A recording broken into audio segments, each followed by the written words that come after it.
नमस्कार, कष्टाची शेती या यूट्यूब चॅनलवरती आपलं सहर्ष स्वागत आहे। तर मित्रांनो, आज आपण इथे बघणार आहोत की ऊस लागवड करताना घ्यावयाची काळजी आणि ऊस लागवड करण्याच्या पद्धती कोणत्या कोणत्या आहेत। तर मित्रांनो, ऊस लागवड करताना सर्वप्रथम बेणे निवड फार महत्वाची आहे। तर जे ऊसचं बेणं आपण निवडणार आहोत, तर हे बेणं जे आपण निवडणार आहोत ते साधारणतः 10 ते 11 महिने वयाचं असलं पाहिजे। कारण 10 महिनेपेक्षा जास्त किंवा 11 महिन्यानंतर जर ऊस आपण घेतला तर त्याचे जे ग्लुकोजचं रूपांतर फ्रक्टोजमध्ये व्हायला चालू होतं, त्यामुळे ऊसाच्या उगवण क्षमतेवर परिणाम होतो। त्यामुळे ऊस बेणे निवडताना साधारणतः आपण बेणे प्लॉटमधील ऊस साधारणतः 10 ते 11 महिने वयाचा निवडायचा आहे आणि निरोगी ऊस निवडायचा आहे।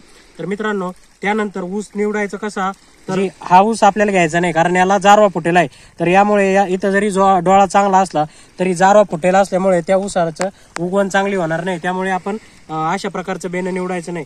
तर ऊस बेणं निवडताना परत असं जे आता इथं तुम्ही बघू शकता, ऊस चांगला आहे, जारवा फुटेल नाही, पण इथला डोळा गेलेला आहे, त्यामुळे असंही बेणं आपण निवडायचं नाही। तर बेणे निवड करताना आपण बेणं कसं निवडायचं आहे, तर या पद्धतीने तुम्ही बघू शकता इथे दोन्ही डोळे चांगल्या रीतीने आपल्याला फुगीर डोळे निवडायचे आहे।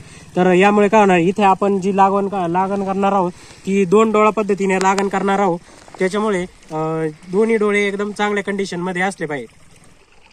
तर मित्रांनो, सध्या आता आपला लागवडीचा काळ चालू आहे आणि आताच बऱ्याचशा लोकांनी म्हणजे जे का लागवड करणार आहे ऊस लागवड, तर यापूर्वी बऱ्याचशा शेतकऱ्यांच्या शेतामध्ये साधारणतः कपाशी असे पिकं होते, तर ते गाडून घेतल्यामुळे आता काय झालेलं आहे, तर कपाशी इथे गाडली गेलेली आहे। तर आता आपण जे ऊस लागवड करणार आहोत तर त्यासाठी सर्वप्रथम आता आपण बेणे निवड तर बघितलेली आहे। बेणे निवड केल्यानंतर काय करायचं आहे, बेणे ज्यावेळेस तुम्ही कट करून घेणार आहे त्यानंतर आपण त्याच्यावर बेणे प्रक्रिया, बुरशीनाशकाची आणि कीटकनाशकाची प्रक्रिया करून घ्यायची आहे। तर त्यासाठी आपण 22 टीन मध्ये आपलं बेणं बुडून साधारणतः 15 मिनिटे बेणं आपलं बुडून ठेवायचं। 22 टीन आणि कीटकनाशक म्हणून तुम्ही कुठलंही क्लोरोपायरिफॉस कंटेन असलेलं कुठलंही कीटकनाशक घेऊ शकता। त्यामध्ये आपण साधारणतः लिटरला 1 ml याप्रमाणे प्रमाण घेऊन आपण त्यामध्ये साधारणतः 15 मिनिटं आपले ऊसाचे टिपरं बुडून ठेवावे। त्यामुळे बेणे प्रक्रिया होऊन आपल्या ऊसाच्या बेण्याला कुठल्याही प्रकारचं बुरशीचा वगैरे प्रादुर्भाव होणार नाही आणि आपली बेण्याची उगवण क्षमता चांगली राहील। तर मित्रांनो, आता आपण बेणे प्रक्रिया आणि ऊसला बेणे निवड यांची माहिती बघितली। आता आपण माहिती बघूया की ऊस लागवड करण्याच्या पद्धती, म्हणजे आपण कोणत्या कोणत्या पद्धतीने आपला ऊस लावू शकतो। तर मित्रांनो, यामध्ये साधारणतः 3 पद्धती आहे। तर त्यापैकी तुम्ही या प्लॉटमध्ये जी बघताय ती कांडी पद्धत, 2 डोळा पद्धत आहे। तर यामध्ये काय होतं मित्रांनो, आपली जी कांडी असती तर तुम्हाला हे दोन्ही विरुद्ध साईडला आपला ऊसाचा डोळा दिसत आहे, इथे एक आणि इथे। आता हे दोन्ही डोळे आपले चांगले आहे। ज्यावेळेस आपण बेणं लागवड करू या पद्धतीनं, तर या पद्धतीमुळे फायदा काय होणार आहे, तुमचा समजा एक डोळा जरी उतरला नाही तरी दुसरा डोळा इथं तुमचा उतरणार आहे। त्यामुळे तुम्हाला आपल्याला जी सांधण्याची जी वेळ येते, सांधन करण्याची किंवा ज्याला आपण तुटाळ भरण्याची जी वेळ येते, तर ती वेळ या पद्धतीमुळे आपल्याला कमी येते। पण या पद्धतीचे काही तोटे आहे की जसे समजा आपल्याला या पद्धतीमुळे बेणं एक्स्ट्रा लागते। आता काय होणार आहे, आपले 2 डोळे वापरल्यामुळे आपले 2 डोळे इथं वायाला जाणार आहे, म्हणजे एक डोळा तर वायाला जाणार आहे। कारण जर बेणं आपलं असं दाबलं गेलं, ह्या अँगलनी असं जर दाबलं गेलं इथं, तर आपला एकच डोळा येणार आहे। त्यामुळे या पद्धतीने लागवड करताना आपल्याला काळजी अशी घ्यायची आहे की आपलं जे बेणं आहे ते दाबताना आपण असं दाबायचं आहे, म्हणजे दोन्ही डोळे 2 साईडला राहतील आणि दोन्ही डोळे आपले उतार होईल। पण जर आपलं बेणं जर आपण अशा या साईडने दाबलं तर फक्त एकच डोळा आपला उतरणार आहे, दुसरा डोळा खालच्या बाजूला येत असल्यामुळे तो उतरत नाही। तर ह्या पद्धतीचा हा ड्रॉबॅक्स आहे। आणि चांगले म्हणजे काय, तर आपला एक डोळा जरी गेला तरी एक डोळा येतो। अशा पद्धतीने या पद्धतीचे काही फायदे आहेत, पण या पद्धतीमुळे आपल्याला बेणं थोडं जादा लागतं एक डोळा पद्धतीपेक्षा। दुसरी पद्धत आहे 1 डोळा पद्धत। तर मित्रांनो, दुसरी पद्धत आहे 1 डोळा पद्धत। तर या पद्धतीमध्ये काय असतो, आता या 2 डोळ्यामध्ये आपल्याला 2 डोळे इथं आहे आणि 1 डोळा पद्धतीमध्ये फक्त एकच डोळा घ्यायचा आहे।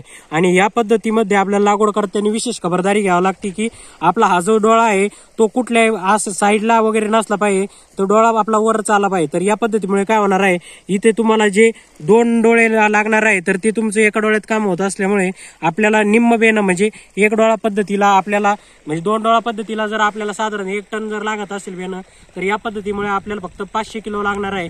तर आपलं निम्म बेणं बचत होते या पद्धतीमुळं. पण या पद्धतीचा दुष्परिणाम म्हणजे ड्रॉबॅक्स असा आहे की जर हा डोळा उतरला नाही तर आपलं जे आपण अंतर ठेवलेलं आहे ते अंतर जास्त वाढतं, त्यामुळे तिथं तुटाळ होण्याची किंवा आपल्याला सांधण्याची वेळ येते. तर असेही काही फायदे तोटे दोन्ही पण आहे या पद्धतीचे. तर मित्रांनो, तिसरी पद्धत आहे रोप लावण पद्धत. तर तुम्ही या पद्धतीमध्ये बघू शकता आपण इथं रोप तयार केलेला आहे.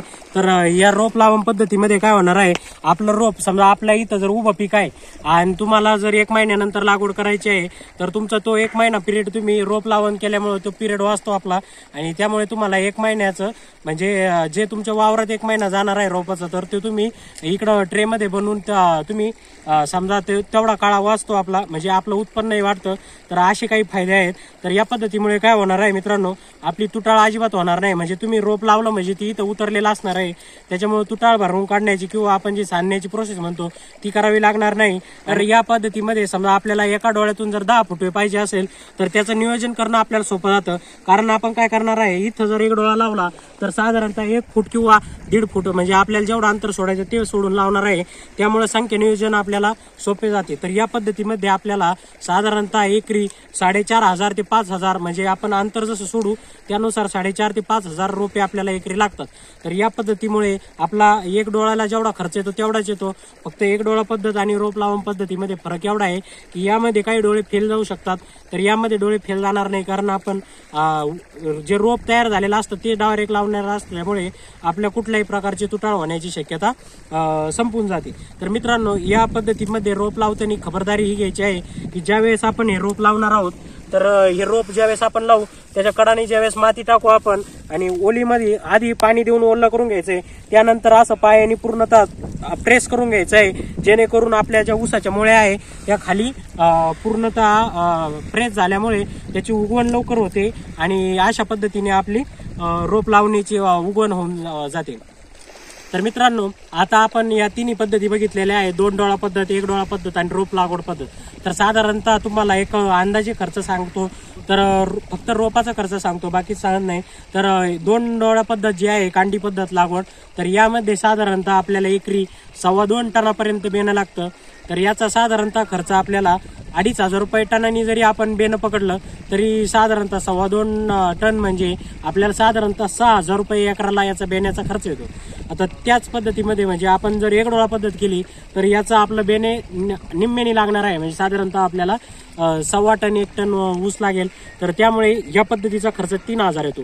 म्हणजे 2 डोळा पद्धतीचा 6,000, 1 डोळा पद्धतीचा साधारणतः 3,000 बेण्याचा खर्च फक्त.